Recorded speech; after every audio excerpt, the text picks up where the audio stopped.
dernière séance aujourd'hui pour ma part. Et le but étant de corriger un maximum de TD en espérant que vous ayez travaillé de votre côté. Sinon ça va aller assez vite, même très vite, trop vite. Donc on va reprendre en spectrométrie de masse. Et puis on va faire un peu de TD de RMN sur les bases. Puis une fois qu'on a fait le tour des TD les plus importants, on va compléter le cours qui reste et voir le temps qui nous reste. N'hésitez pas à poser des questions. Nous allons reprendre le TD de spectrométrie de masse en page 10. La dernière fois, nous avions commencé en fait la première exercice, première question, en calculant la masse du lion moléculaire. Donc, dans le TD, cela signifie à partir de l'atome et de son isotope le plus stable, c'est-à-dire notamment là pour le carbone le 12, pour l'hydrogène 1, on était capable de calculer la masse d'une molécule. Et on utilise comme unité les UMA ou les U pour unité de masse atomique, et pas les grammes par mol. Les grammes par mol, en fait, c'est une moyenne. Là, ici, par exemple, dans la molécule C3H6BrCl, on a le brome 79 et le chlore 35, alors qu'en fait, quand on pèse, on a un mélange des isotopes les plus présents, et pour le brome notamment, il y a le brome 79 et le brome 81, ce qui fait qu'en moyenne, on considère que le brome fait 80 grammes par mol, enfin, une mol de brome fait 80 grammes, alors qu'en réalité, il n'y a pas d'atome de brome à 80 unités de masse atomique. Donc la question 2, la question B, c'est, enfin non, ça va être 2 plutôt, déterminer son indice de non-insaturation. Donc on avait regardé ça. Donc là, ici, c'est les questions 1, 2. Calcul de l'INS égale nombre de cycles et d'insaturation. Donc pour le calcul, en fait, on se base sur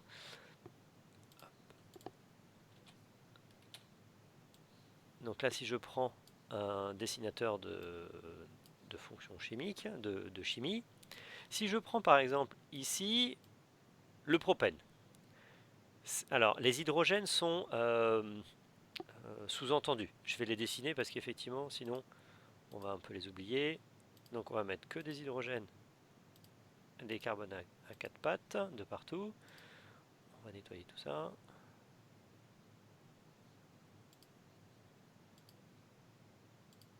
Voilà.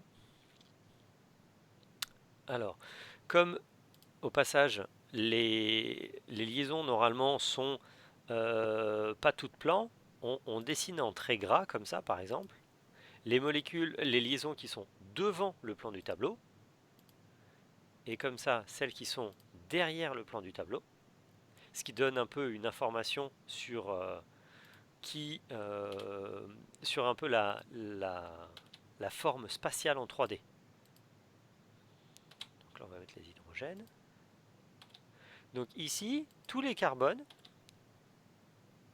donc là on est sur le propane, un alcane, tous les carbones ont 4 pattes.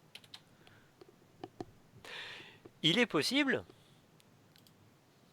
il existe une molécule où il y a une double liaison carbone-carbone.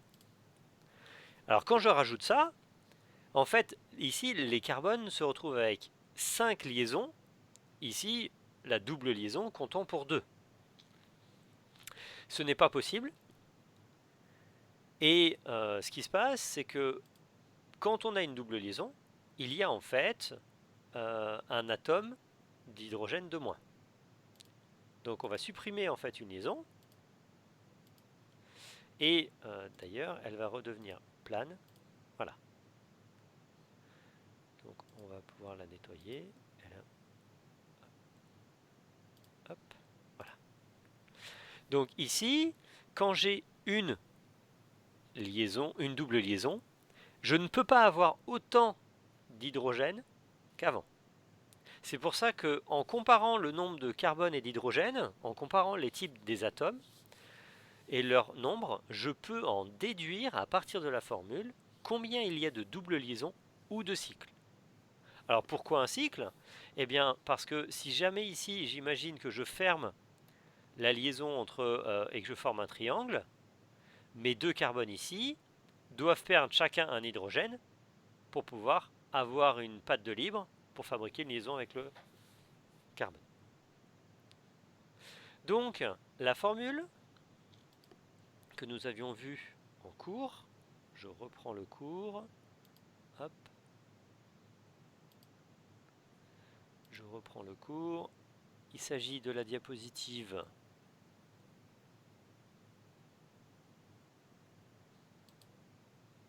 41 et je vais la recopier là. Hop. L'indice d'insaturation et de cycle, c'est 1 plus le nombre d'atomes ayant 4 pattes au maximum, c'est-à-dire tétra pour 4 valents, c'est-à-dire qu'il y a une valence de 4. Donc là-dedans, je vais les noter, d'insaturation, voilà. Non, c'est pas non, c'est nombre de cycles et d'insaturation. Alors, tétravalent, on a principalement le carbone, le silicium, d'accord. Trivalent, on a quoi comme atome trivalent? Le carbone, l'azote. L'azote. Ouais. Donc l'azote, effectivement, il a un doublé et 3 pattes de disponibles. Et donc, quand il n'est pas chargé, il fait 3 liaisons. Il peut faire une double liaison, mais dans ce cas-là, il ne lui reste plus qu'une seule patte. Il peut faire 4 liaisons quand on considère que c'est donc un ammonium, NH4+, mais en fait, il y a une charge plus. Donc il devient instable, entre guillemets, et chargé. Là justement, on parle de la valence naturelle de l'élément. Et donc, sinon, en fait, on a le phosphore qui est juste en dessous, dans la ligne. Divalents, on a l'oxygène, mais les divalents, en fait, n'apparaissent pas dans la formule. Les monovalents, on a quoi?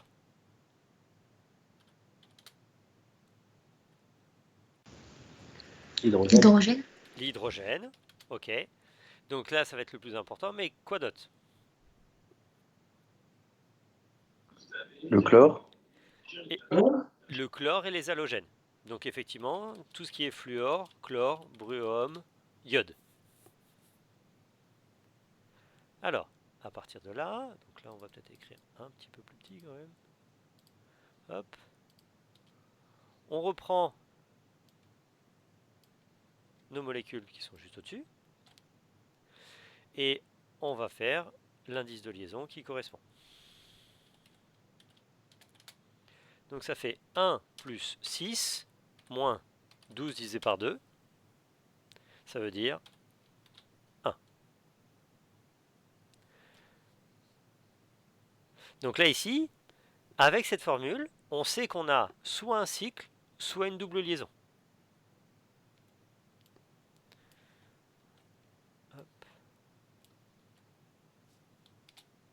Excusez-moi, comment on différencie, enfin, comment on reconnaît les tétravalents, trivalents, monovalents?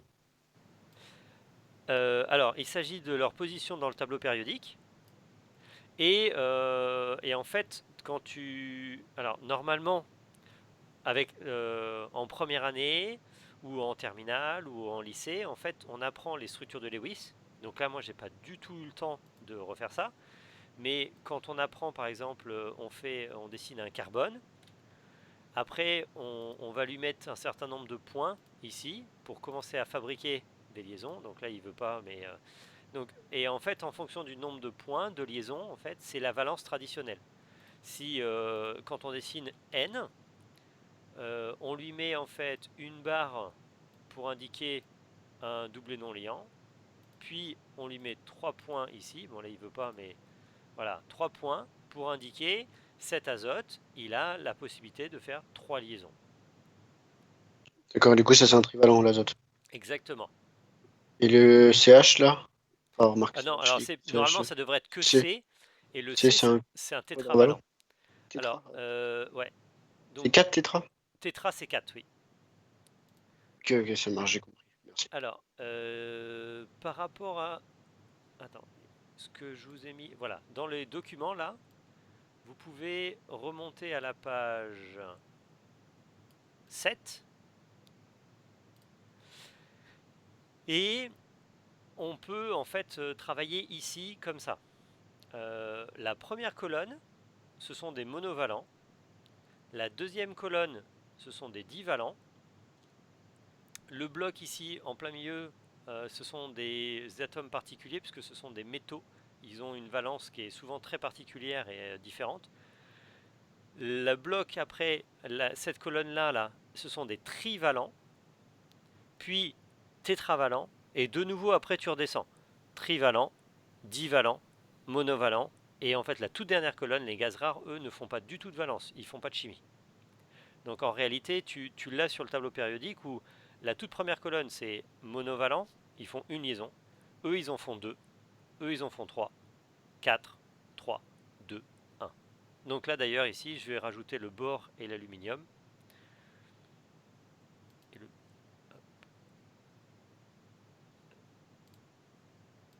hop, N, P, B, A, L.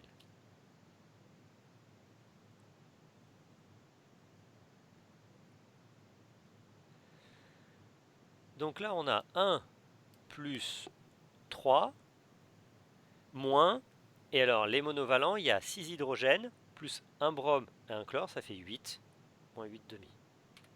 8 demi, ça fait 4. 4 plus 4, 0. Enfin, 4 moins 4, 0. 1 plus 2. Et donc là, j'ai un trivalent, un azote, plus un demi, moins 7 demi. Donc là, ici, 7 demi plus 1 demi, enfin, moins 7 demi plus 1 demi, ça fait moins 6 demi, ça fait moins 3, plus 3, 0. Normalement, quand vous calculez un indice de nombre de cycles et d'insaturation, vous devez avoir des chiffres entiers. Si vous avez 0,5, c'est qu'il y a un problème quelque part. Là ici nous avons 1 plus 17, il y a un azote, donc ça fait plus 1 demi, moins 21 demi. Donc moins 21 plus 1 demi, ça fait moins 20 demi, ça fait moins 10. Moins 10 plus 18, ça fait plus 8.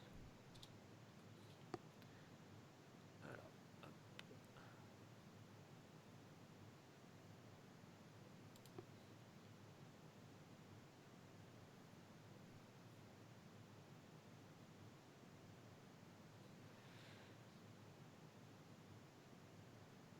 C'est 12H4. Ah, c'est Discord qui fait du bruit. Hop là. 1 plus 12 moins. Donc là, j'ai pas de trivalent. J'ai 4 hydrogènes, 4 chlore. Ça fait 8 monovalents. Donc moins 8 demi. Ça veut dire moins 4. 13 moins 4. 9. Donc là, ici, vous voyez, là, j'ai un cycle ou une double liaison. Là, j'ai rien. Là, j'ai rien. Et là, j'en ai 8. Donc, ce qui est le plus probable d'ailleurs, c'est au moins un cycle aromatique. Donc, le benzène, si par exemple on regarde le benzène, là, vous voyez 3 doubles liaisons plus un cycle. Donc, rien qu'un benzène, c'est déjà 4 insaturations au cycle. D'accord? Donc, 8, ça peut être 2 benzènes, mais ça peut être d'autres choses aussi.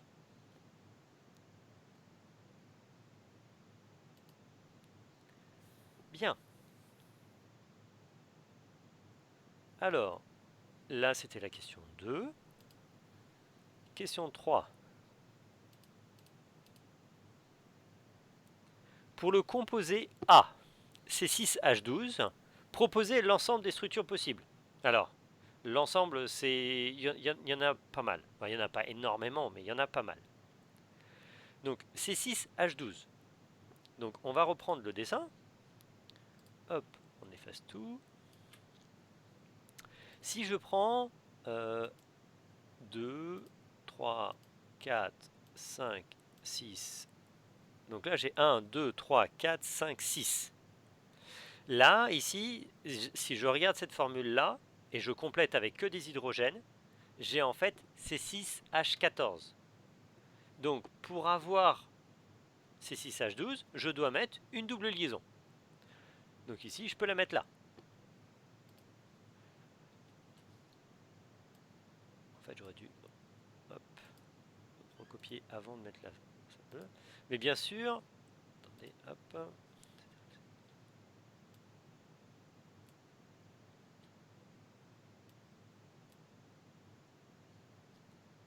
Je peux aussi la mettre ici, ou je peux la mettre ici, en plein centre. Si je la mets là, c'est la même chose que lui. C'est-à-dire que là, si je mets la double liaison ici, voilà, hop, je prends cette molécule, je la retourne, c'est la même que celle-ci. Donc ces deux-là sont identiques. Mais ces trois-là sont différentes. Parce que là, la double liaison est en bout de chaîne. Là, elle commence, en fait, si on commence la numérotation à 1, là, elle est entre l'atome 2 et 3, alors que là, elle est entre 3 et 4. Donc même en recommençant de l'autre côté, celui-ci, c'est pas celui-ci. Qu'est-ce qu'on a comme autre possibilité?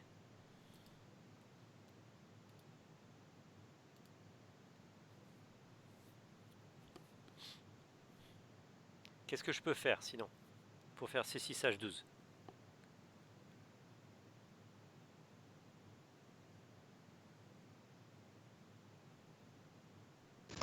On peut faire un cycle. On peut faire un cycle avec 6 carbones.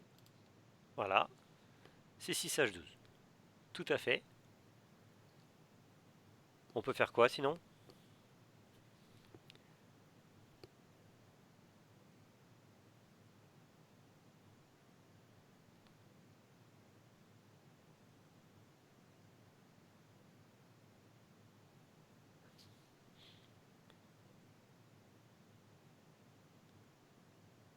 Vous l'aviez préparé cette question?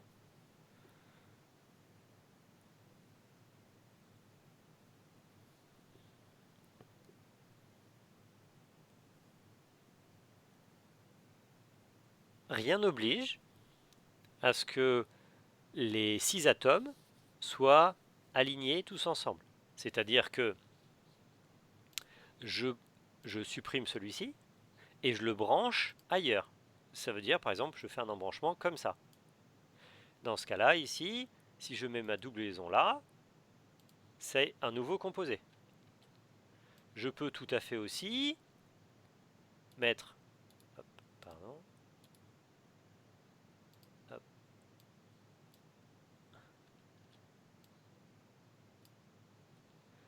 Mettre ma double liaison ici, mettre ma double liaison ici. Tout ça, ce sont des composés différents. Pareil pour le cycle. Qu'est-ce que je pourrais imaginer?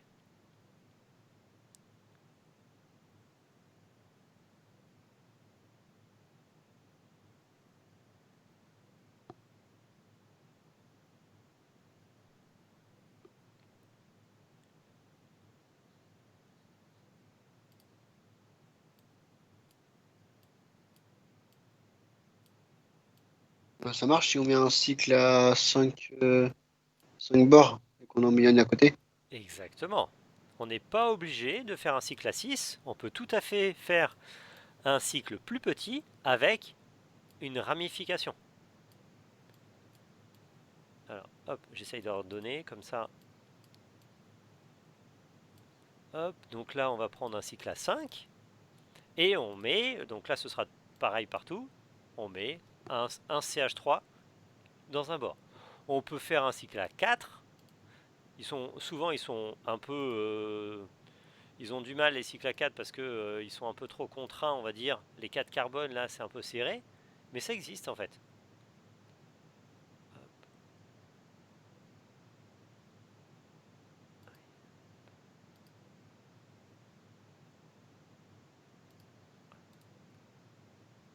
Etc., etc. On peut faire des ramifications plus importantes. Hein. On peut tout à fait faire des systèmes où il y a 2 branches un peu plus grandes, etc. Donc, ouais, qu'est-ce qu'on va faire? Hop. Hop, on peut supprimer ce côté-là. Non, et ça va revenir sur l'autre. Si, on peut faire un truc comme ça avec 2 ramifications. Voilà, par exemple.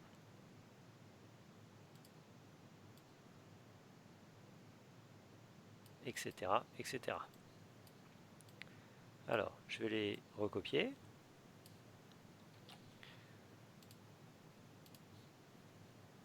C'est la question. Mais par Oui. contre, est-ce qu'on a le droit de mettre 4 branches sur un carbone? Oui, Du coup, mais pas plus que 4. parce que du coup, oui, comme là, la dernière que vous avez faite, là. Si on a rajouté une branche vers le haut, ça marchait aussi. Alors, ici, là, ici, Euh, il en a 3, donc il peut tout à fait en avoir une quatrième. plus celle de gauche. Ou une là en bas, par exemple. Là où vous étiez, mais vers le bas. On en rajoute une vers le bas. Là où Ici, vous là. étiez. Ouais, mais à droite, on la rajoute à droite. Alors, ici, tu peux, donc là, par exemple, attends, je vais essayer de le faire tel que tu me le dis. Donc, je supprime une patte, parce que pour rajouter, il faut que je supprime d'un bout. Clac, et donc tu veux là, par exemple. Comme ça? Non, non, non, en gros, 4. En gros, une qui remonte vers le haut, là. Au-dessus de la double liaison, là. Là où ça Là, commence à la double liaison. Non, à droite, de ce là. côté, là, vers le haut. Non, là, il a déjà 4 pattes. Ouais, mais si on enlève une double liaison, si on la met autre part, la double liaison, Ah oui, oui, oui, tout on à peut lui fait. mettre 4 pattes comme ça? Alors, hop. Donc là, ici, on repasse sur une simple liaison. Donc là, il a Ouais. que 3 pattes, d'accord? On en met une vers le haut. Donc là, on en met une quatrième. Droit? Il faudra juste lui indiquer que, par exemple, celle-ci est de... Pardon. Celle-ci est devant.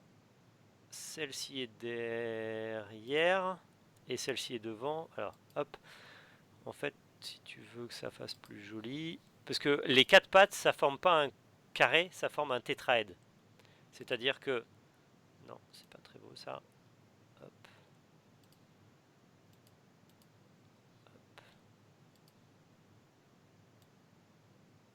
Voilà. Voilà.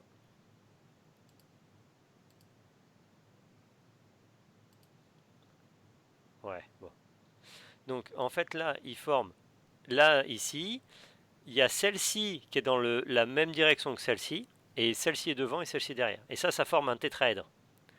Donc si par exemple tu prends ton pouce, ton index et ton majeur et tu formes un trépied, d'accord, qui pointe le long de ton bras, ça tu as un tétraèdre en considérant ton avant-bras.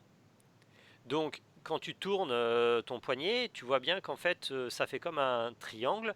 Et il y en a un qui est à peu près perpendiculaire à un plan qui est celui de ta main. Et les 2 autres, il y en a un qui est devant et un qui est derrière.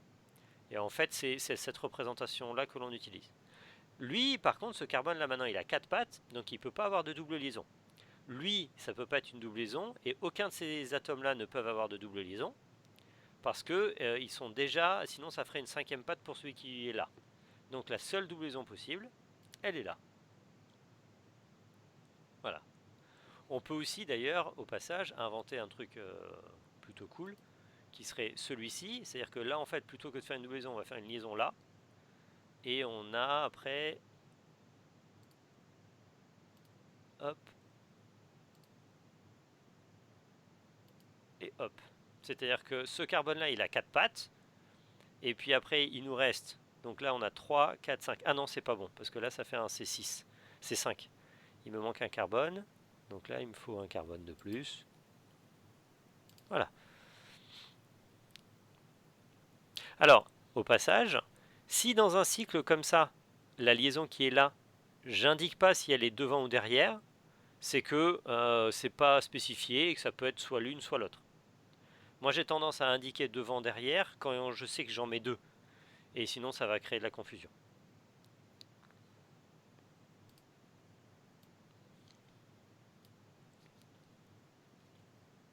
Ah non, je voulais. C'était pas lui que je voulais voir. C'était lui.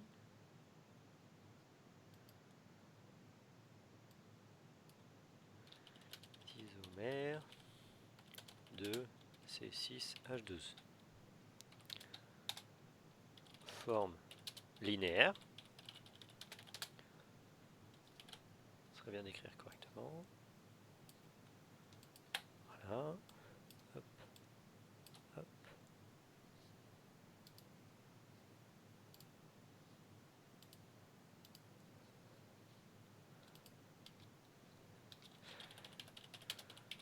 On dit qu'on parle de forme ramifiée.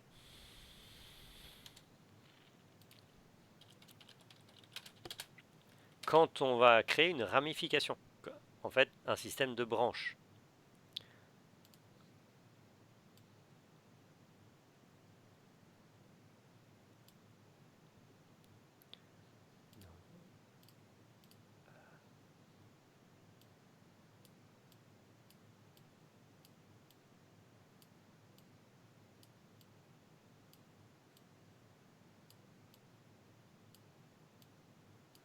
Je vais incorporer la forme aussi de votre camarade.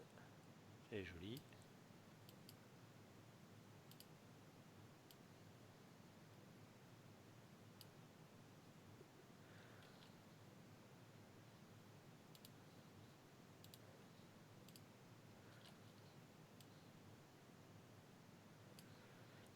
Et on va mettre exemple. Donc, en fait, monsieur,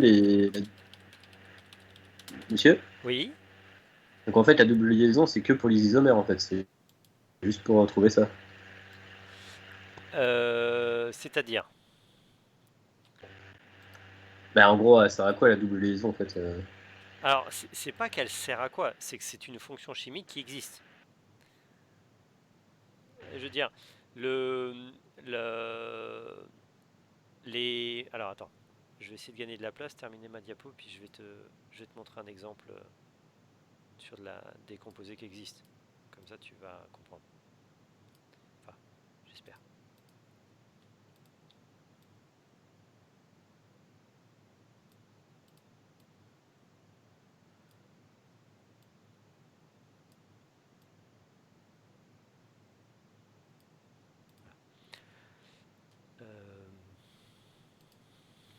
Donc, voilà. Moi, je suis allé rechercher combien il y en avait, et de connus, il y en a une bonne cinquantaine. On a des formes cycliques avec celui-ci, avec linéaire, donc c'est le 1-hexène, on a le 3-hexène, le 2-pentène, etc. Ça on a vu, on a dessiné, il y a celle-ci qui ressemble un peu à un cheval, il y a celle-ci que tu as imaginée, il y a celui avec un carré avec deux bords, celui qu'on vient de dessiner avec un triangle, la forme comme ça, etc. Et ils auront des propriétés chimiques différentes. Quand tu as une double liaison, donc si on compare, alors on va dire l'éthane et l'éthène. Donc l'éthane c'est juste un alcane, c'est un hydrocarbure qui est comme ça, c'est 2H6. Il est dans le gaz naturel. Quand tu le brûles, il génère beaucoup d'énergie. Donc lui, par exemple, on l'utilise donc dans tout ce qui est gaz naturel pour produire de l'énergie, etc. L'éthylène, qui est C2H4 avec une double liaison, d'accord, a une insaturation et il aura des propriétés chimiques qui sont différentes, que ce soit dans la température de fusion, dans la température d'ébullition. C'est un gaz qui est lui beaucoup plus réactif. Il y avait à l'époque, à un moment donné, ce qu'on appelait les lampes à éthylène. Mais il va aussi s'halogéner, récupérer des polluants et polymériser. Donc en fait, quand il va polymériser, la double liaison qui est là va servir à fabriquer une liaison à côté et à côté. Et en fait, c'est le polyéthylène basse densité. Donc de ton polyéthylène, c'est ton alcène, c'est-à-dire avec la double liaison. La double liaison va se casser pour fabriquer des branches sur les côtés et tu continues. Et en fait, on n'utilise pas l'éthane et on ne remplace pas par exemple deux bouts d'hydrogène pour fabriquer le polyéthylène, que l'on pourrait appeler au passage polyéthane, parce que là il n'y a plus d'insaturation, mais en fait comme on utilise l'éthylène, eh ben, on appelle ça le polymère d'éthylène ou le polyéthylène. Et donc tu vois, les deux composés ont une chimie qui est différente. Et donc nous, quand on dessine, là, dans ce jeu-là, c'était juste pour vous montrer qu'en prenant une simple formule, avec une insaturation possible, ou un cycle, eh ben, tu as déjà voilà, presque une cinquantaine de possibilités de composés qui existent. On connaît à peu près 100 millions de composés, mais potentiellement, rien qu'avec la chimie organique et des petites molécules, on peut en fabriquer et en imaginer une possibilité infinie ou presque. Voilà. D'où il faut prévoir de la toxicologie plutôt par famille plutôt que par composé, parce que sinon tu vas jamais en finir. Il faut être capable de détecter des familles de composés, des familles chimiques, des propriétés. Et donc là, vous, à terme, il vous faut être plus, enfin, en tout cas assez familier sur les familles de chimie, comment elles s'appellent, les alcanes, les alcènes, quelles sont par exemple des propriétés de toxicologie ou de chimie qui seraient différentes. Et là, quand tu as une double liaison, eh ben, en fait, cette double liaison là, tu pourrais la casser pour rajouter deux pattes, une patte de chaque côté à chaque hydrogène. Et si jamais c'est avec du chlore, eh ben, il risque de réagir avec du chlore. Donc là, par exemple, quand vous allez chlorer votre composé, si vous commencez par une chloration de votre eau avant la coagulation, floculation, etc., vous allez fabriquer en fait de la chimie, c'est-à-dire que vous allez chlorer toutes les espèces qui sont insaturées, etc., toutes les composés organiques un peu réactifs, et vous allez fabriquer des organochlorés qui sont des polluants persistants. Donc rien que ça, c'est très important. On va d'abord filtrer l'eau, s'assurer qu'elle est propre avant de la chlorer ou de la désinfecter, voire même maintenant sur la butte Chaumont par exemple, c'est de l'ozonation. C'est de l'ozonation afin de désaffecter, comme ça on est sûr qu'on ne fabrique pas d'organochlorés, et c'est uniquement dans le château d'eau que tu vas balancer du chlore par exemple. Ok.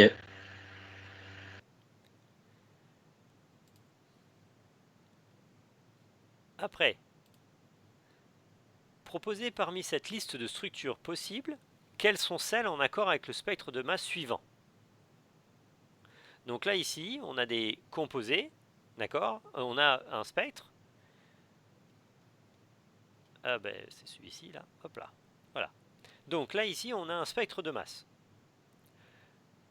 Le dernier pic le plus lourd, c'est potentiellement le puzzle qui arrive dans son entier, c'est-à-dire le poids de la molécule.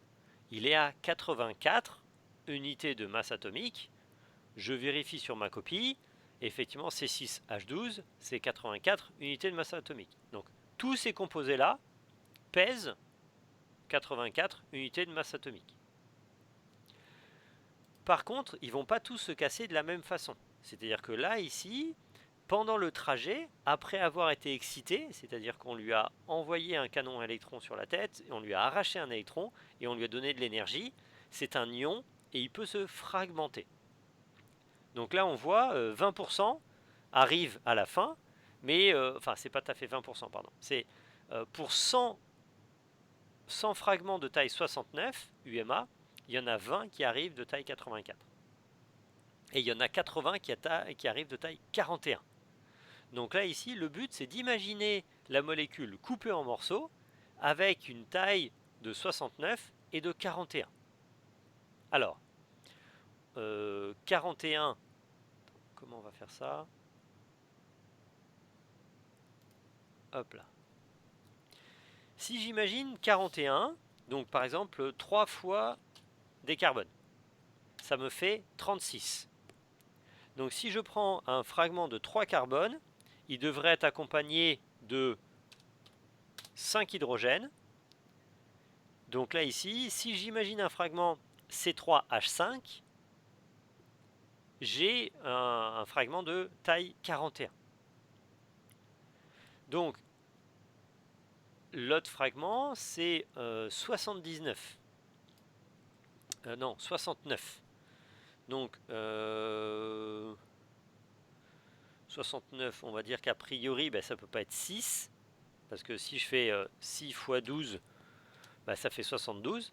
Donc si je fais 5 x 12, il me reste 60. Ça me fait 60. Donc C5 H9. Donc j'ai besoin d'un fragment C5H9 et C3H5 dans la molécule. C'est-à-dire, si je regarde un peu, pardon, hop là. Si je regarde ici, là par exemple, si je coupe un morceau, si par exemple je perds cette patte-là, il me reste C5. Alors, comment je vais le dessiner? Hop.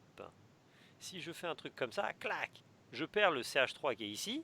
Il me reste 1, 2, 3, 4, 5 carbones, donc ça c'est bon. Mais il me reste un hydrogène, 2, 3, 4, 5, 6, 7, 8, 9. C5H9, ah oui, c'est possible. Donc si je perds un CH3, visiblement, c'est possible. Par contre là, je ne peux pas casser facilement pour avoir un bloc C3H5, puisque ça voudrait dire casser le cycle à l'intérieur. Donc en une coupure, j'arriverai pas. Alors, si je prends celui-ci là, je coupe ici. Voilà, c'était pas celui-là. Hop. Si je coupe comme ça, il va me rester 1, 2, 3, 4, 5. 1, 2, 1, 2, 1, 2, 1, 1, 2. Ça fait 2, 4, 6, 8 et 1, 9. Donc là, j'ai bien une coupure en C5H9. Donc quoi qu'il arrive, si je perds un carbone tout seul avec 3 hydrogènes, ça marche. Il me faudrait un CH3 quelque part. Maintenant, il faudrait que j'arrive à trouver un bloc C3. Donc là, si je coupe 1, 2, 3, ou hop, comme ça, là, ça me fait quoi? Ça fait 1, 2, 3 carbones, 1, 2, 3, 4, 5. Ah, celui-ci pourrait tout à fait couper comme ça. Mais ce ne sera peut-être pas le seul. On pourrait tout à fait imaginer de couper ici et ici. Et il aurait 1, 2, 3. Ah non, là il ne serait pas en H5. Donc là c'est pas possible. On aurait là 3. 1, 2, 3.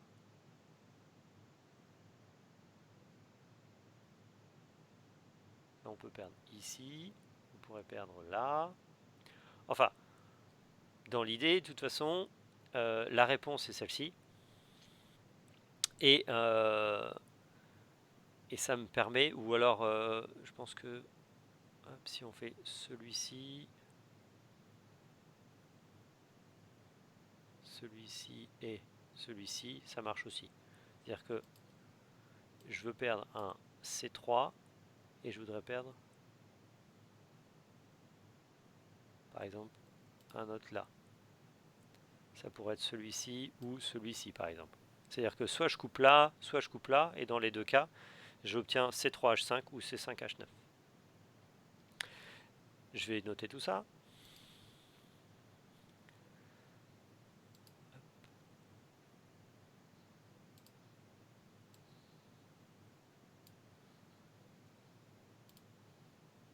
Alors, si jamais vous avez une question comme ça en examen, Moi, ce que je veux, c'est surtout une justification.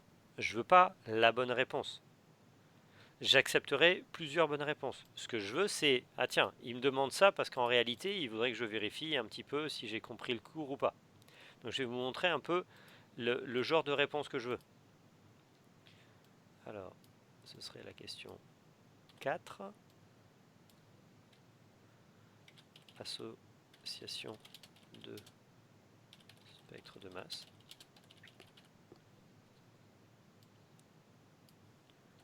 Hop.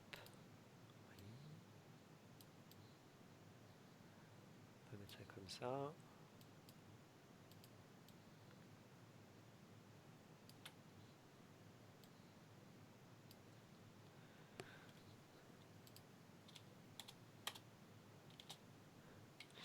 Tous les C6H12, on n'est pas obligé d'écrire aussi gros, effectivement. Tous les C6H12 ont un pic moléculaire à 0,4 unités de masse atomique. Donc là, en fait, tous les isomères qu'on a dessinés sont bons. C'est la fragmentation qui peut les différencier. Ici, les fragments les plus probables, ceux qui arrivent le plus, c'est les pics les plus hauts. Les pics les plus intenses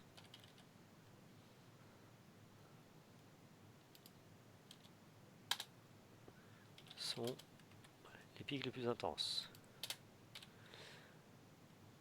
69 UMA et 41 UMA qui correspondent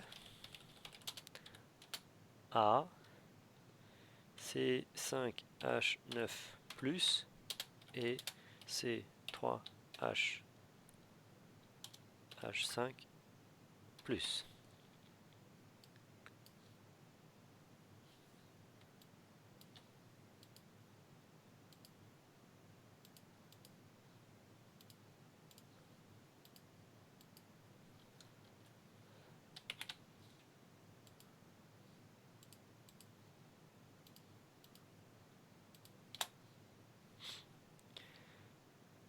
Donc, on doit trouver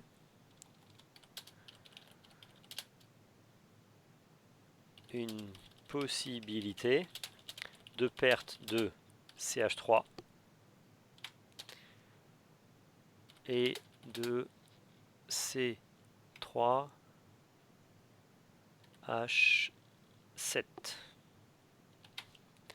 C'est-à-dire qu'à un moment donné, dans la molécule, on doit être capable de perdre facilement un CH3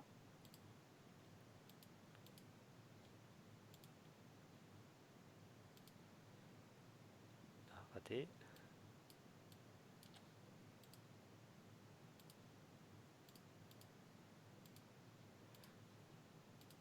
Un CH3 et un C3H7.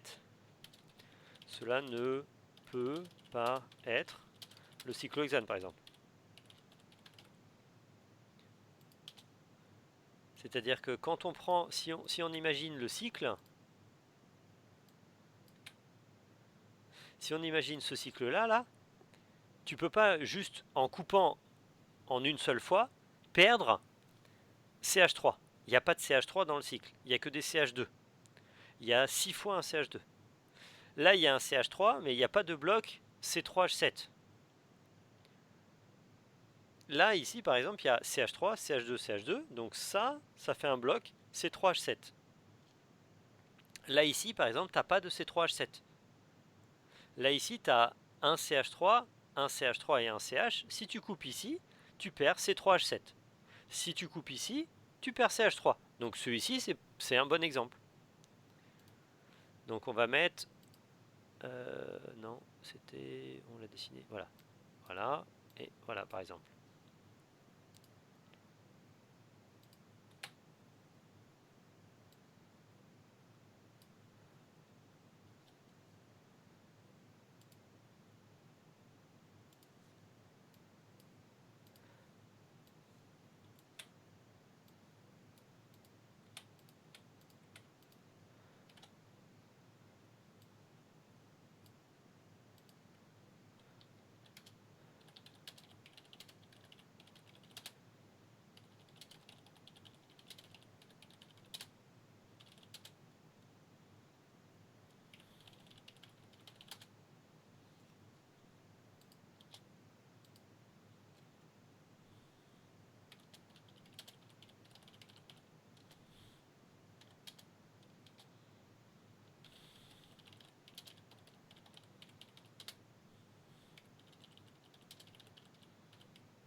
Donc là ici, comme on n'a pas en fait d'informations sur... on n'a pas d'informations spectrales par exemple en RMN ou etc. qui nous permettraient de faire la différence, eh ben on va juste raisonner sur de la théorie comme ça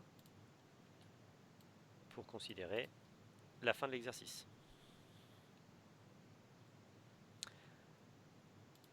Donc là on a fini ce TD là. Ah non, exercice 2. Un technicien enregistre les spectres de masse par impact électronique du 1-bromopropane et du 2-méthylpentane de Hall. Donc je vais reprendre, je vais les dessiner, mais il n'y avait pas forcément besoin de les connaître. Alors, hop, je vais me recopier, sélectionner, voilà, hop, raté, ah oui c'est parce que, hop là. Je vais d'abord faire ça.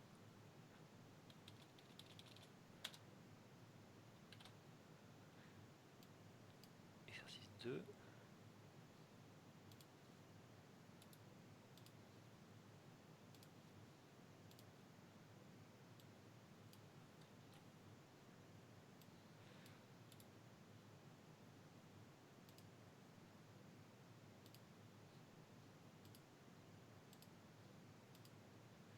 Donc, on a le choix entre celui-ci et celui-ci.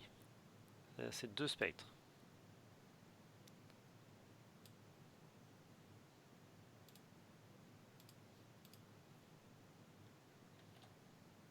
Raté.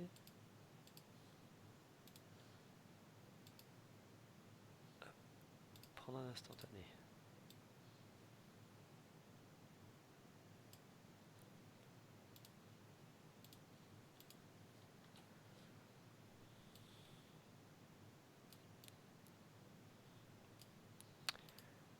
Il faut que je gagne un peu de place. Hop.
Ok.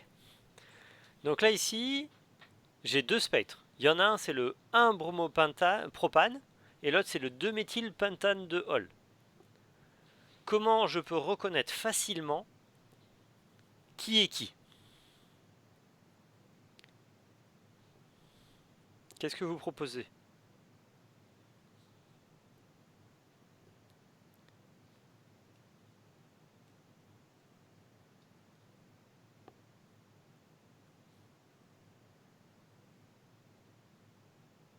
Déjà, il faudrait connaître l'UMA de chacun, non?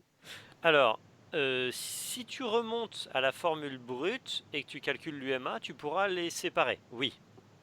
Mais là, tu n'as pas l'information. Donc, la réponse est ailleurs. Mais par contre, t'aurais pu justifier ça en examen, par exemple, déjà. Mais oui. Mais la réponse est ailleurs. On a vu une propriété particulière d'un des éléments chimiques d'un de ces composés.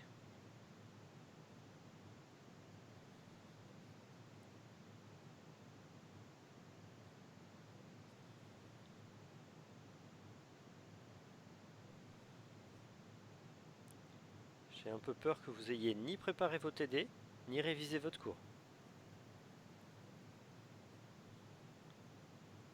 Donc déjà, c'est pas une matière facile. Si en plus on la travaille pas.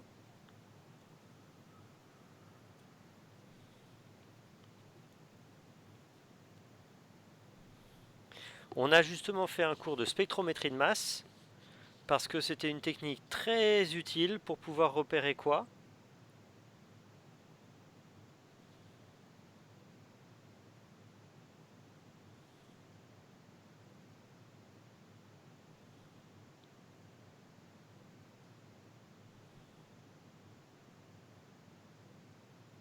Les fonctions et les éléments présents.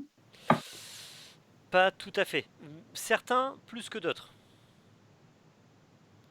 Les fonctions chimiques, c'est plus de l'infrarouge, au passage. Mais il y a certains éléments chimiques qui sont plus visibles en spectrométrie de masse cote. Parce qu'ils ont une propriété particulière.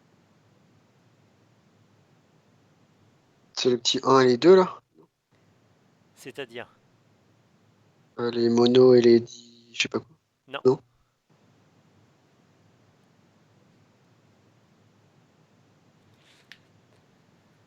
Donc, si vous reprenez votre cours,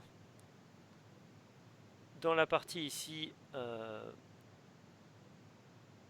après les métaux, on a fait de la spectrométrie de masse. Donc là, on a expliqué la fragmentation. On arrache un électron, on passe dans un champ électrique, etc. Ce qui nous permet de fragmenter les molécules. On va avoir un pic moléculaire et un pic de base. Et donc, ça dépendra de la masse de notre composé.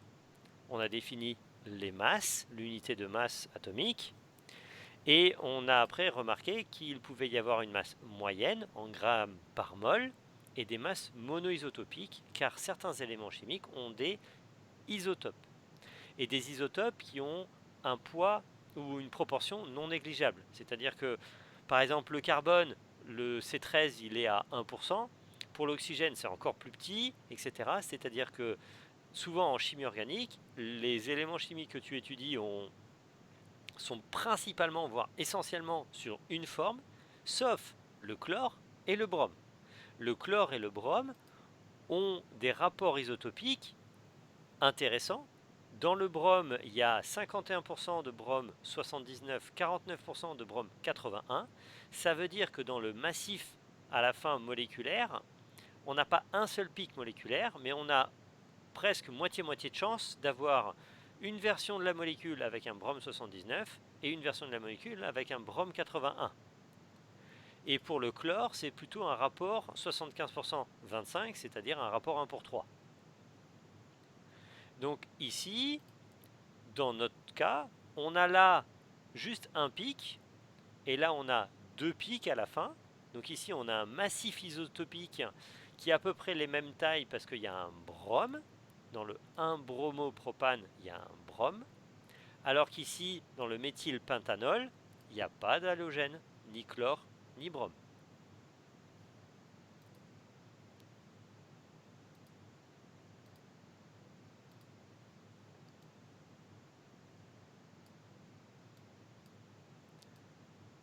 Hop.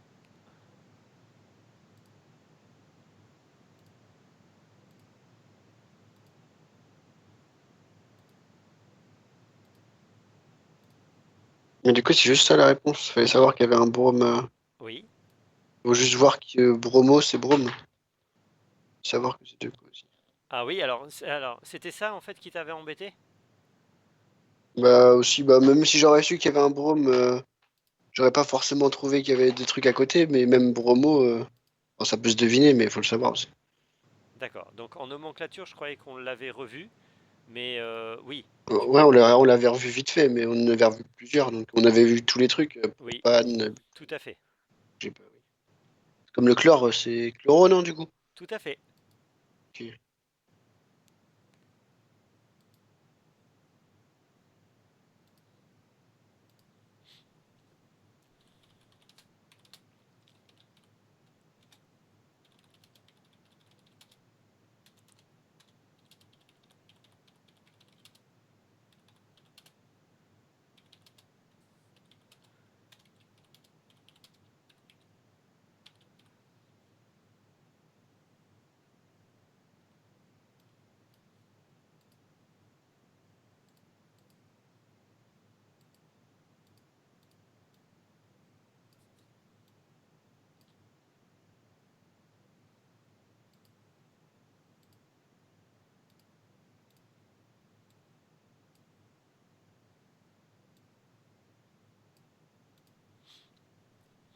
Donc, on a le 1-bromopropane. Hop.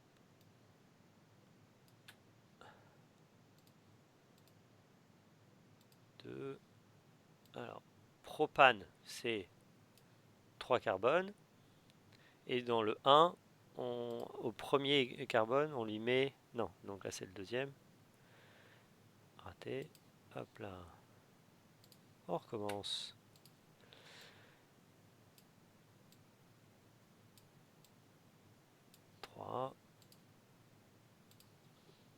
BR. Donc là ici nous avons 1, 2, 3 carbones. Le premier c'est celui qui est substitué. Donc là on a 3 carbones et un brome. C'est le bromopropane.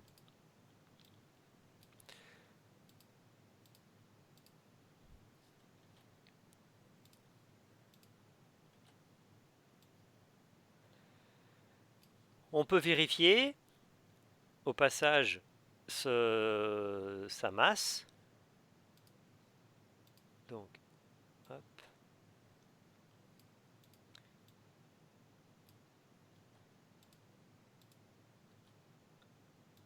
Il a 3 carbones, il a 3, 4, 5, 6, 7 hydrogènes et un 79.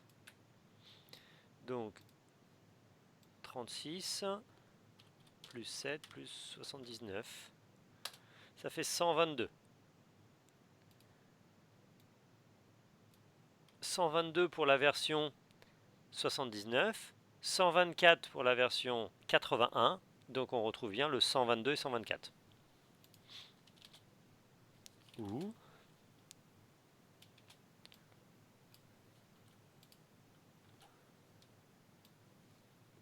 81, 124. Le 2-méthylpentane de Hall. Donc là, on va dessiner un pentane.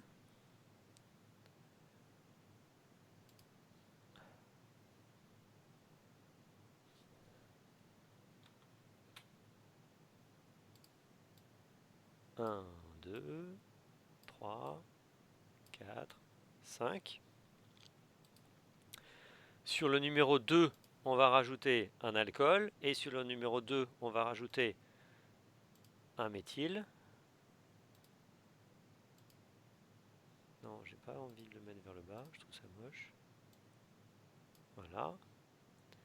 Donc là, il y a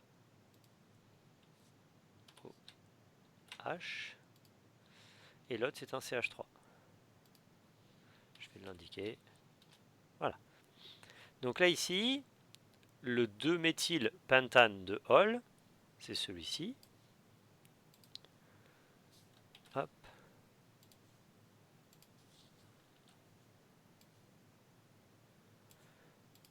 Lui, il n'y a qu'une seule forme isomère.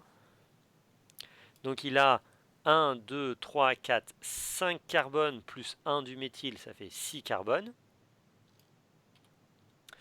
Il a 3, 4, 5, 6, 7, là il n'y a plus de pâte disponible, 8, 9, 10, 11, 12, 13, 14, 14 hydrogènes et 1 oxygène qui pèse 16. Donc 6 x 12, 6, 18, 78, plus 14, 82, 92, 92, plus 16, 98, 108. Et le compte est pas bon.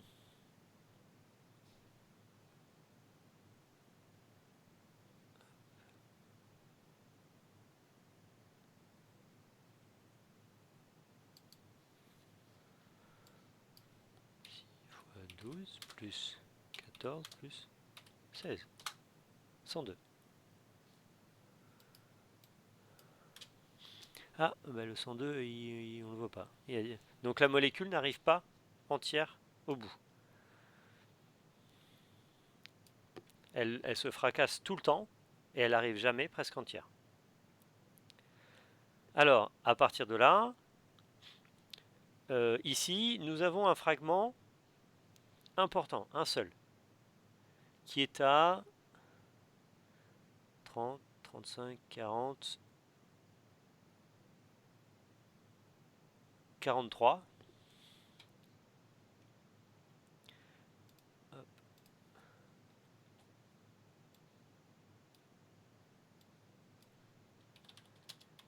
43 UMA. Donc là ici, le pic à 43, le fragment qui reste, ne peut pas être avec le brome, parce que clairement, il est beaucoup trop léger, alors que le brome tout seul fait déjà 79. Donc si on prend 2 carbones, ça fait 24, 3 carbones, ça fait 36. Donc si on fait 43 moins 36, ça nous laisse 7 hydrogènes. C3H7. Et en fait, il suffit de faire 1, 2, 3, de couper là, de perdre le brome. Et ça nous fait C3, CH3, CH2, CH2, ça fait bien C3H7. Perte de Br reste C3H7 plus. Voilà.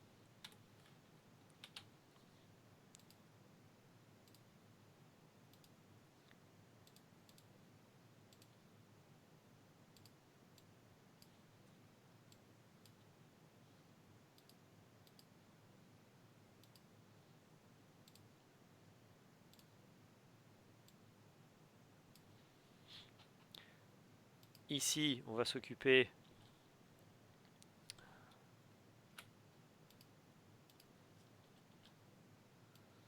de celui-ci.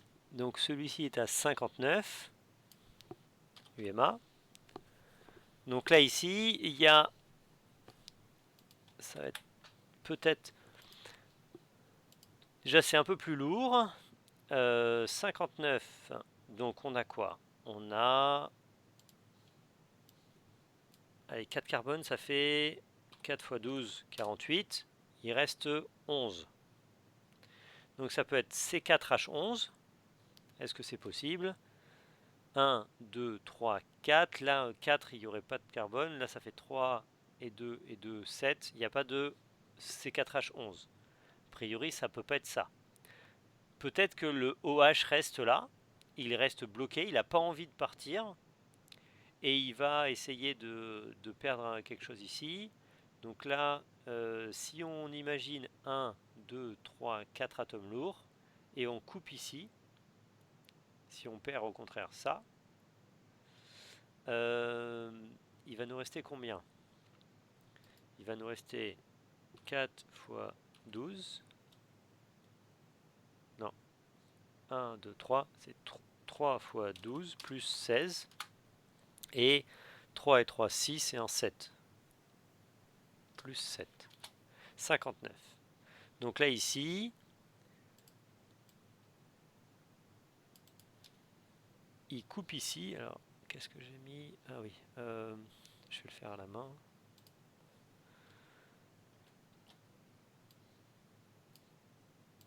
Hop. Il va couper là.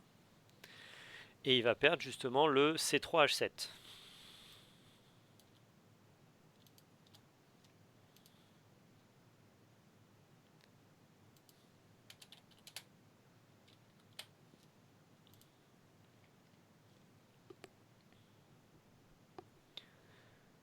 Voilà, donc déjà si on explique le pic le plus important, c'est ce qui est le plus intéressant.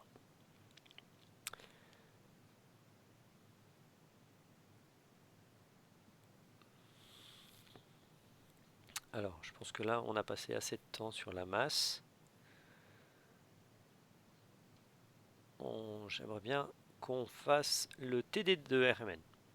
On continue sur la RMN, puis après on fait une pause. Donc, la dernière fois, nous avions commencé un tout petit peu cet exercice. Je vous avais guidé pour vous mettre un peu, entre guillemets, sur la voie, la méthode. On dessine la molécule.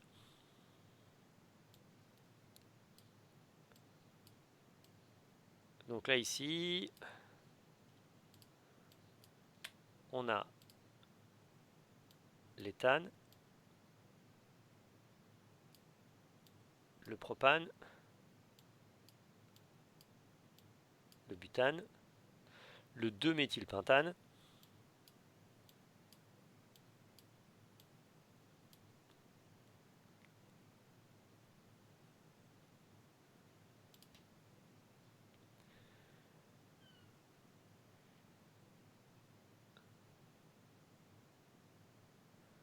le 2-chloropropane,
hop,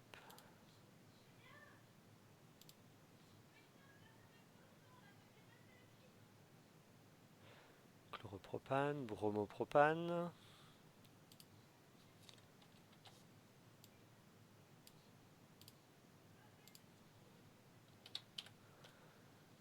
iodopropane, bon, c'est la même chose.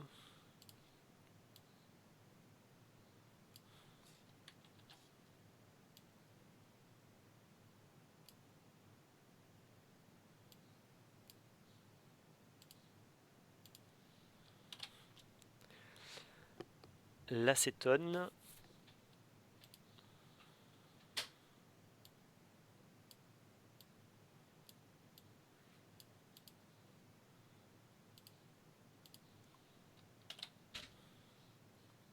le propanal, donc là c'est une fonction aldéhyde, donc on vous dit CH3, CH2, CH3, CH2, et là ici il va y avoir une doublon, COH.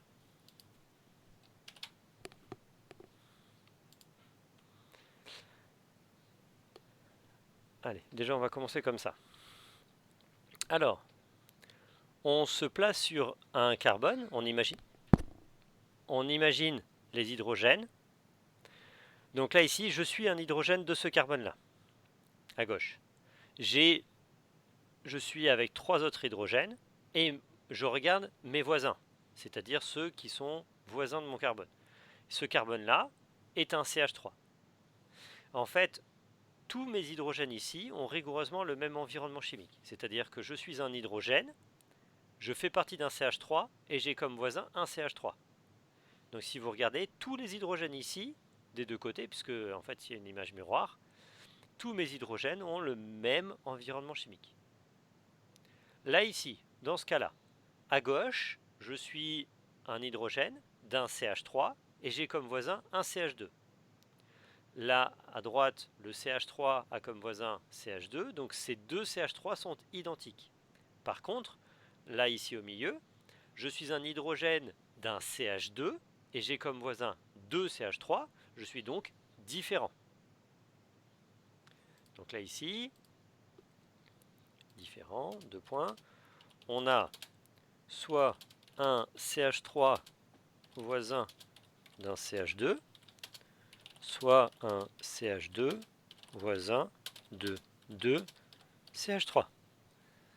Donc ça me fait 2 carbones et 2 hydrogènes différents. Dans le butane, ici je suis un CH3 voisin d'un CH2. Là je suis un CH3 voisin d'un CH2, donc les deux CH3 des bouts de chaîne sont identiques. Les deux CH2 sont identiques, parce qu'en fait c'est un CH2 qui est voisin d'un CH3, c'est un H2. Donc là ici, de nouveau, j'aurai 2 carbones et 2 hydrogènes différents. on a soit un CH3 voisin d'un CH2, soit un CH2 voisin de un CH3 et un CH2.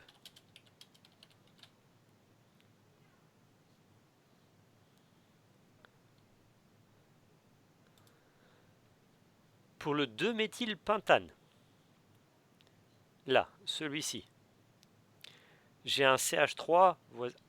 On va essayer de le nettoyer. Hop, structure clean up. Voilà. On va la retourner. Ce qui serait bien, c'est qu'on le colorie. CTRL-C.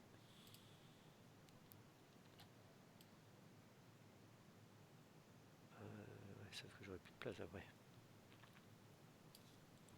On va peut-être pas le faire comme ça. On va faire comme ça. Allez. C'est-à-dire qu'on va prendre cette version-là, écrite. Donc là, ici, je suis un CH3. Hop, hop, hop, hop.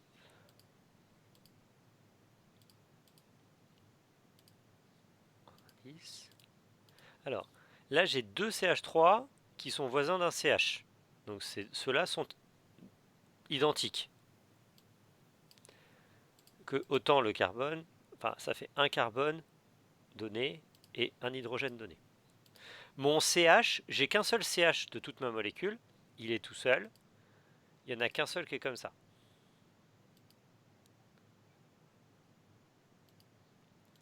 Ici, mon CH2, il est voisin d'un CH et d'un CH2, alors que l'autre CH2 est voisin d'un CH2 et d'un CH3. Donc ils sont différents. Et finalement, mon CH3, il est voisin d'un CH2, donc il est différent de l'autre. Donc là, on a encore des couleurs différentes.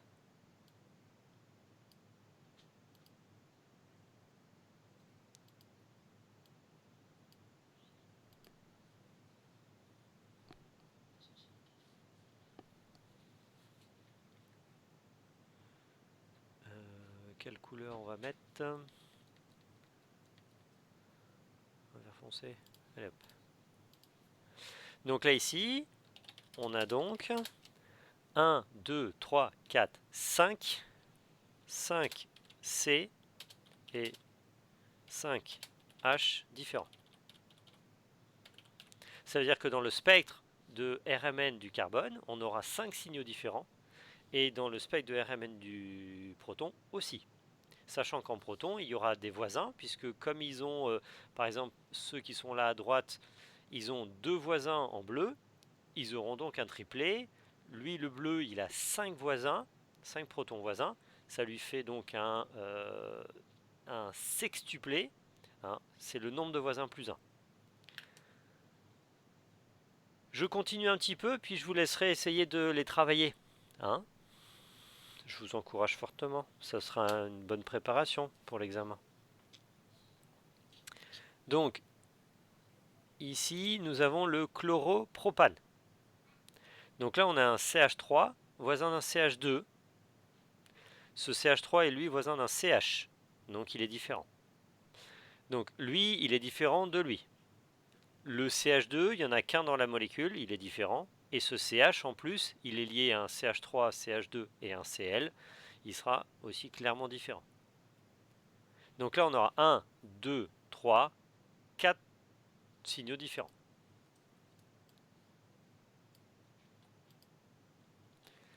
On peut même prédire que le plus déblindé... Pourquoi j'ai mis butane, moi? Pardon, j'ai fait le 1, 2, 3, 4. J'ai fait le chlorobutane. Bon, eh ben on va... Heureusement que j'ai... Hop, donc là on aura... Pardon, ce ne sera pas la même réponse. J'ai pas fait la bonne molécule. Hop, tant mieux. Hop là. Donc là, ici, moi j'ai un CH3 voisin d'un CHCl. Et ici j'ai un CH3 voisin d'un CHCl. Bon, ben donc dans ce cas-là, ces deux CH3 sont identiques. Et ce CH est différent. Donc là, on aura deux signaux. On aura d'une part des CH3 qui sont liés à un carbone, donc assez peu déblindés, alors que cet hydrogène et ce carbone-là, eux, sont liés à un chlore qui, lui, attire la couverture électronique. Ce sont des atomes c'est un atome électronégatif. Donc là, on aura un signal déblindé.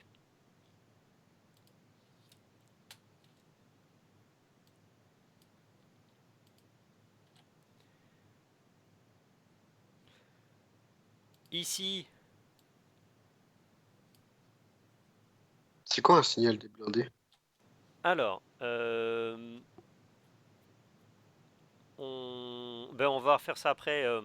Après la pause, je fais un peu de cours. Et donc, je refais un petit point sur la RMN.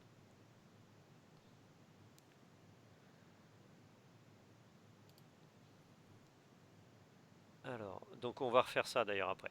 Donc je vais reprendre le cours et puis comme ça après vous pourrez retravailler sur CTD. On peut faire ce TD là est facile. Normalement il ne devrait plus vous poser de problème. Vous avez la formule développée, vous avez la formule brute, vous devez me calculer la masse, d'accord, en UMA, et le nombre d'insaturations et de cycles. Sachant qu'en plus, là, vous avez la formule développée, donc vous pouvez même voir les insaturations et les cycles pour vous corriger. J'attends de vous, non pas une lecture graphique, mais une lecture à partir de la formule brute. Mais ça vous permet de vous auto-corriger. Donc là, ici, honnêtement, le TD page 14, ça doit aller tout seul.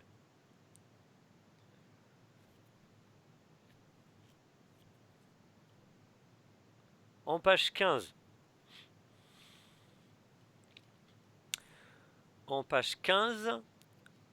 c'est un exercice de calcul de masse moyenne, de masse monoisotopique et de masse exacte, et de calcul d'INS. On doit retrouver l'ion moléculaire et le pic de base. Donc l'ion moléculaire, c'est le pic le plus lourd, présent, et le pic de base, c'est celui qui est à 100 en hauteur. En utilisant la règle de l'azote, attribuez chaque spectre de masse à A ou B en fonction de l'un ou des deux composés. Et donc là, c'est le deuxième avantage de la spectrométrie de masse, c'est que le pic moléculaire, il aura une masse impaire s'il y a un nombre impair d'azote. Donc là, ici, il s'agit dans le cours de la partie diapo 68. L'azote a une masse paire pour une valence impaire, ce qui veut dire que quand on regarde NH3, c'est impair en masse totale, alors que, et quand il y a un azote, c'est impair.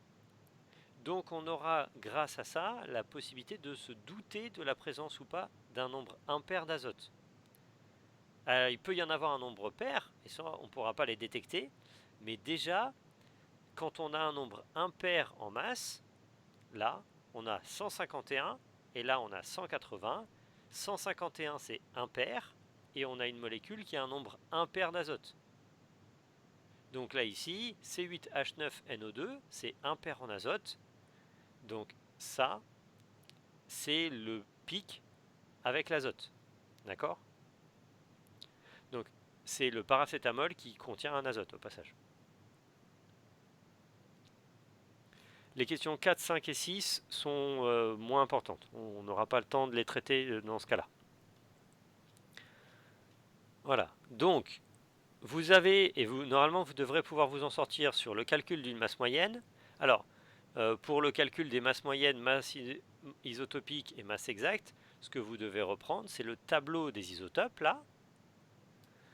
Et quand vous calculez la masse, en fait, vous calculez la masse monoisotopique simple, vous utilisez uniquement le nombre de masses. Par contre, quand vous voulez la masse monoisotopique exacte, vous utilisez celle-ci. Et quand vous voulez calculer la masse chimique, en fait, c'est la moyenne entre les isotopes, donc vous utilisez la dernière colonne. Quand vous utilisez la dernière colonne, vous avez une masse en grammes par mol. Et dans les deux autres cas, vous avez des masses en unités de masse atomique. La seule différence entre les deux, c'est qu'il y a plus de précision de décimale dans cette colonne-là que l'autre. C'est important parce que ça nous permet de faire la différence entre 2 oxygène 16 et 1 soufre 32 par exemple. 16 et 16 c'est 32, mais 2 fois 15,99 ça fait pas 31,97.